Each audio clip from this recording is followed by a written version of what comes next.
আসসালামু আলাইকুম ওয়া রাহমাতুল্লাহি ওয়া বারাকাতুহু। যে যেখান থেকে ভিডিওটি দেখতেছেন সবাইকে জানাই মনের অন্তঃস্থল থেকে ভালোবাসা এবং অভিনন্দন। আমি গতকালকে একটা ভিডিওতে বলছিলাম যে আজকে আমি আপনাদেরকে সমন্বয়কদের নিয়ে অনেক ইম্পর্টেন্ট একটা টপিকে কথা বলবো। তো আমি আজকে আসলে সেই টপিকেই কথা বলবো এবং এই প্রবাসীদের আমাদের কিভাবে তারা ব্যবহার করে তারা এই সমন্বয়কের যে চ্যাটটা আছে, প্রধান উপদেষ্টা যে চ্যাটটা আছে সেটা তারা কিভাবে গ্রহণ করলো এবং দেশের মানুষের সাথে এবং এই আমাদের এই প্রবাসীদের সাথে তারা কিভাবে প্রতিনিয়ত আমাদের মতো প্রবাসীদেরকে ব্যবহার করে কিভাবে এই চ্যাটটা তারা অর্জন করলো, সেই টপিকে হচ্ছে আজকে কথা বলবো। এবং তাদের গুরুত্বপূর্ণ যেটা আপনি জানেন না সেটা নিয়েও হচ্ছে আজকে কথা বলবো। এই সমন্বয়কদের যে আসলদের চেহারা সেটা আজকে মনে করেন একদম টাইনা হেঁচড়ায় মনে করেন বের করে ফেলবো। চলুন তাহলে শুরু করি।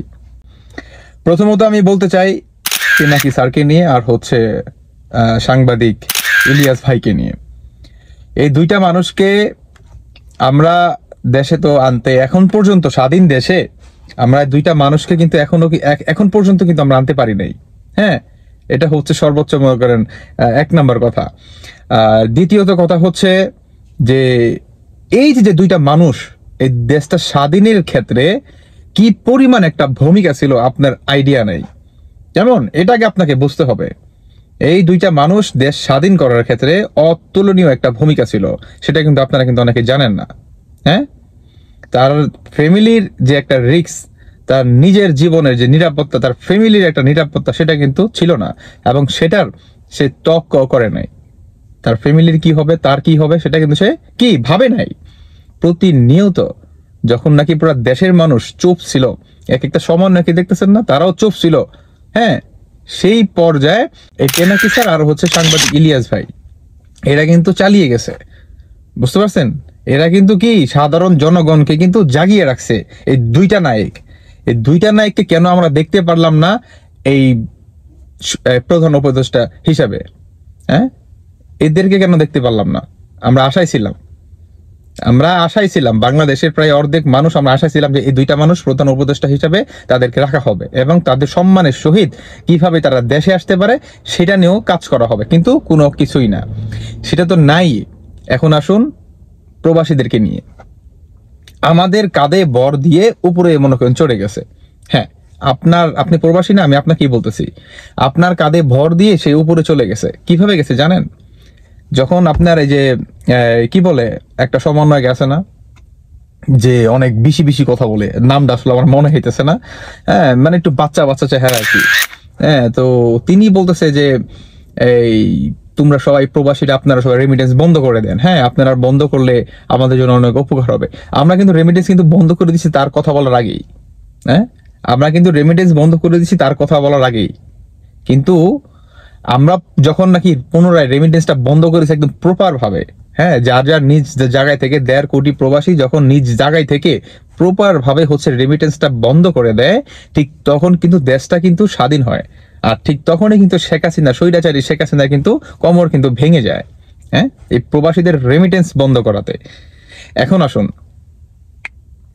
এই সমন্বয়করা কিভাবে তাদের ক্ষমতা ব্যবহার করতেছে এবং কিভাবে আমাদেরকে কোনো তোয়াক্কা করে নাই কোনো প্রবাসীদেরকে।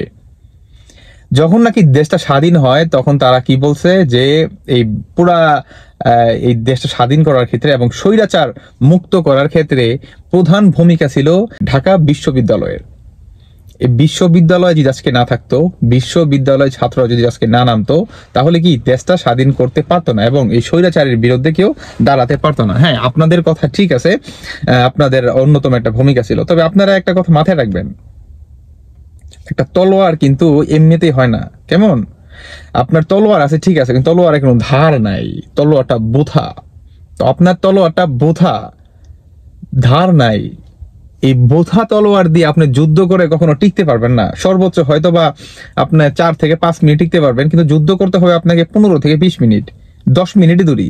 তারপরও কি অর্ধেক রাস্তায় এসে কি করবেন? আপনি সব কিছু হারাই ফেলবেন।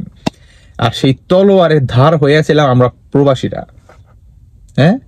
সে ধার হয়েছিলাম আমরা প্রবাসীরা। আপনাদের সাথে ছিলাম না ঠিক আছে, কিন্তু আপনাদের সাথে না থাকেও আমরা রেমিটেন্সের মাধ্যমে কিভাবে বন্ধ করে এই স্বৈরাচার মুক্ত করতে পারছি, সেটা কিন্তু আপনাদের সাথে কিন্তু এই সমান কাঁধে কাঁধ মিলিয়ে কিন্তু আমরা সেটা কিন্তু করে গেছি। এই যুদ্ধটা কিন্তু আমরা প্রতিটা প্রবাসী কিন্তু করে গেছি। তাই যখন নাকি দেশটা স্বাধীন হয় তখন আমাদেরকে আপনারা প্রপার ভাবে ভুলে গেছেন। হ্যাঁ, আপনারা একটা বারের জন্য বলার দরকার মনে করেন নাই, এবং এটা বলেনও নাই যে এই দেশটা স্বাধীন করার ক্ষেত্রে প্রবাসীরা কিন্তু অন্যতম একটা ভূমিকা ছিল। হ্যাঁ, এটা কিন্তু আপনারা কিন্তু কেউ কিন্তু বলেন নাই। বরাবরের মতো আপনারা কিন্তু ভুলে গেছেন, কেউ বলেন নাই, একটা পার্সনও বলে নাই। হ্যাঁ, এই হচ্ছে আমাদের বর্তমান অবস্থা। এখন এই সমন্বয়করা আরেকটা নতুন সমন্বয়ক বাইরে হয়েছে, বলেছে যে ইনি নাকি সমন্বয়কদের পিছনে ছিল মাস্টার মাইন্ড। তিনি আর কেউ না, তিনি হচ্ছে নোয়াখালীর মাহফুজ। তিনি হচ্ছে আগে আপনার এই আমার স্ক্রিনে ছবিটা দেখতেছেন, তিনি হচ্ছে আগে আপনার নোয়াখালী একটা মাদ্রাসায় পড়তেন, তারপর হচ্ছে ঢাকা বিশ্ববিদ্যালয় তিনি হচ্ছে জয়েন হয়। হ্যাঁ, বর্তমান হচ্ছে এই তার অবস্থা। তো আমি বলবো যে আমি বলি না যে একে একে সমন্বয়কদের ধাপে ধাপে আপনারা দেখতে পারবেন। হ্যাঁ, তো আরো দেখবেন কয়দিন পরে বেরোবো যে ওনার মামতো ভাই এটার সাথে মাস্টার মাইন্ড জড়িত ছিল। হ্যাঁ, তো ওনার খালতো ভাই, ওনার চাচতো ভাই, উনি তুমুক অমুক। হ্যাঁ, আস্তে আস্তে দেখবেন সবই মনে করেন কি বের হয়ে যাবো, ধাপে ধাপে ধাপে ধাপে আস্তে আস্তে সবই বের হয়ে যাবো, এটা মাথায় রাখেন। হ্যাঁ, এই হচ্ছে অবস্থা। এখন আসুন আমাদের প্রবাসীদের ভাইকে নিয়ে ইম্পর্টেন্ট, আমি আপনাদের মূল্যবান সময় আর বেশি নষ্ট করবো না, জাস্ট আমি 2টা মিনিট সময় নেবো, 1.5 থেকে 2টা মিনিট, ইনশাল্লাহ এর ভিতরে শেষ করে দিব।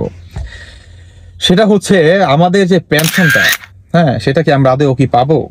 আমরা কত দূর আসলে আগাইতে পারছি এই পেনশনের ক্ষেত্রে? দেখেন, আমরা অলমোস্ট 50% আগাই গেছি, আর 50% বাকি আছে। মানে কি 50% মানুষ বন্ধ করছে, আর 50% মানুষ এখন তো দেশে হচ্ছে টাকা পাঠাচ্ছে।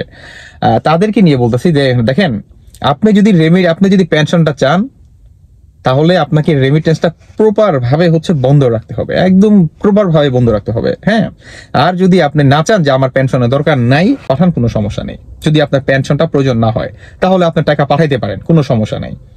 কেমন?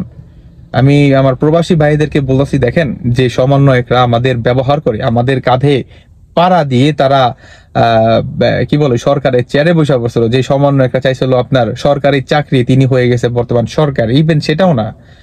এক্সাম্পল, আপনি হচ্ছে একজন মনে করেন সায়েন্টিস্ট। হ্যাঁ, এখন আপনাকে যদি বলে যে তুমি ওই অপারেশনটা করো, আপনি কি পারবেন? পারবেন না। হ্যাঁ, পারবেন না। এক্সাম্পল আমি আরেকটা উদাহরণ দিই, সেটা হচ্ছে আপনি হচ্ছে সাইকেল চালাইতে পারেন, কিন্তু আপনি তো 4 চাকা ড্রাইভ করতে পারেন না। এখন আপনাকে যদি বলা হয় যে তুমি 4 চাকা ড্রাইভ করে তুমি 10 মিনিটের রাস্তা তুমি 8 মিনিটে কিভাবে যাবে, সেটা হচ্ছে তোমার ব্যক্তিগত ব্যাপার, কিন্তু 8 মিনিটেই তোমাকে যেতে হবে। আপনার ধারায় কি সম্ভব? আপনি কি যেতে পারবেন? এই বর্তমান এক একটা সমন্বয়কের হচ্ছে আপনার একই পরিস্থিতি, তাদের একই অবস্থা।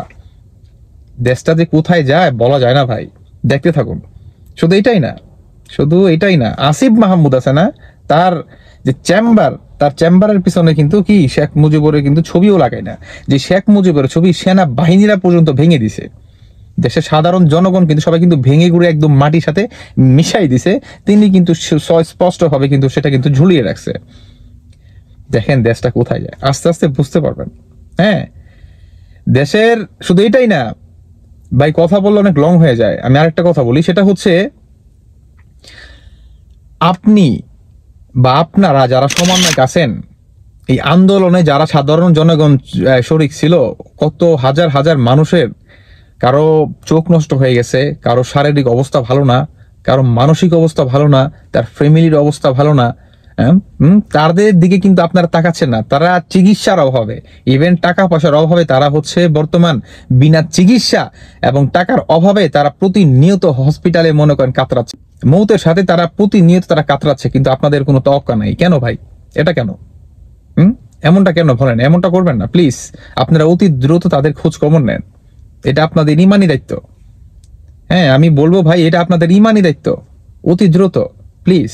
তো এখন আমি শেষ করব আমি আমার প্রবাসী ভাইকে নিয়ে। দেখেন, আপনি একটা কথাই বলতে চাই, আমি আসলে বলতে বলতে ভাই এক পর্যায়ে আমি ক্লান্ত, কারণ আমি অনেক বলছি। অনেকেই বলেন যে ভাই এত কথা কেন বলেন।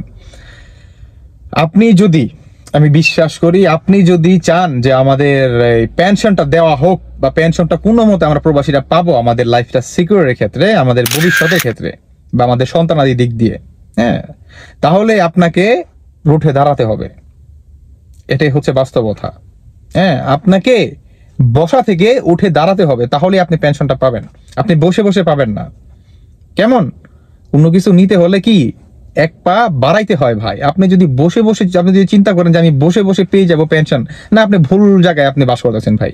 আপনার ভুল চিন্তা ভাবনা। কেমন? আপনি বসে বসে পাবেন না, আপনাকে বসে বসে কেউ দিবেও না। ইভেন আপনাকে বসে বসে কেউ দিবেও না, আপনাকে কষ্ট করে খেটে তারপরে নিতে হবে এই পেনশনটা। তাই আমি বলবো ভাই, ভিডিওটা সবাই বেশি বেশি করে শেয়ার করে দেন। আজকে প্রচারের অভাবে হচ্ছে আমাদের এই পেনশনের দাবিটা এইভাবে ঝুলে আছে। হ্যাঁ, ঠিক এইভাবে ঝুলে আছে, প্রচারের অভাবে। বেশি বেশি করে প্রচার করুন, তাহলেই হচ্ছে দেখবেন সফলতা আসবে ইনশাল্লাহ। তো আমি আসলে আর বেশি কিছু বলতে চাই না। ভিডিওটা এতক্ষণ ধরে আপনাদেরকে দেখার জন্য অনেক অনেক মনের অন্তঃস্থল থেকে ভালোবাসা এবং ধন্যবাদ। কারণ আমি বিশ্বাস করি আমার পরিবার হচ্ছে আপনারা। কারণ আমাকে যারা ভালোবাসেন, আমাকে যারা সাবস্ক্রাইব করে আমার পাশে থাকেন, আমি মনে করি আপনারা প্রতিটা পার্সেন্ট হচ্ছে আমার পরিবার। তো আমি যখন কথা বলি, আমি আসলে ফ্রিডমে কথা বলি। আমি মনে করি যে আমি আমার আরেকটা ফ্যামিলির সাথে কথা বলতেছি। হ্যাঁ, আমি আমার পরিবারের সাথে কথা বলতেছি। বিদায় হচ্ছে ভাই একটু আবেগী হয়ে যাই, মানে একটু ফ্রি মাইন্ডে কথা বলি। তো আমি হচ্ছে ভাই ন্যাচারাল থাকতেই পছন্দ করি, তাই হচ্ছে বিষয়টা। ওকে ভাই, বহুত কথা বলে ফেলছি, আর কিছু বলতে চাই না। সবাই ভালো থাকবেন। আল্লাহ হাফেজ, আসসালামু আলাইকুম।